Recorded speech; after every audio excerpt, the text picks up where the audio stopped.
هلا حبايبي، وياكم اخوكم عباس احمد.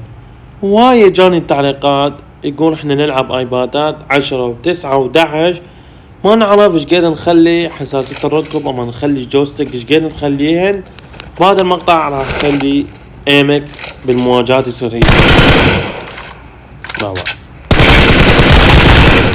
هاي بالقريب نرجع شوية. ايش راح يصير من بعيد وبالقريب. عفوا شنو طريقة؟ خليك ويا المقطع، ما تحب تخلي لي لايك حتى غيرك يستفاد وتابعني. وما تنسون قناة التليجرام، الرابط مالها بالبايو. راح تلقون حساسية الايباد وحد، وحساسية الموبايل وحد، مخصصة كل الاسلحة. يلا خلينا نبلش المقطع. بسم الله. باوع اول شي وانا اروح على اعدادات، اني جوستيك مخليه 90 للمستودع 90، وللبلاسيك وانا ننقل هم 90 نفس الحالة. زين نطلع، خلصنا من الجوستيك نروح للحساسية الركب. حساسية الركب انا مخليه 100 للايباد.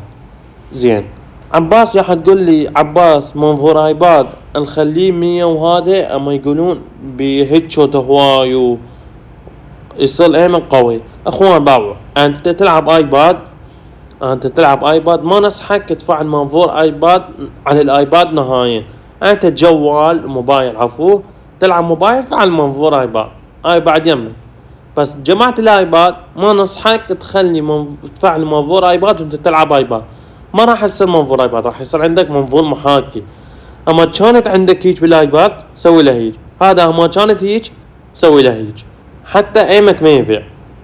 هذا كان الشرح مالتنا، وان شاء الله يعجبكم الفيديو. تحياتكم، كان اخوكم عباس.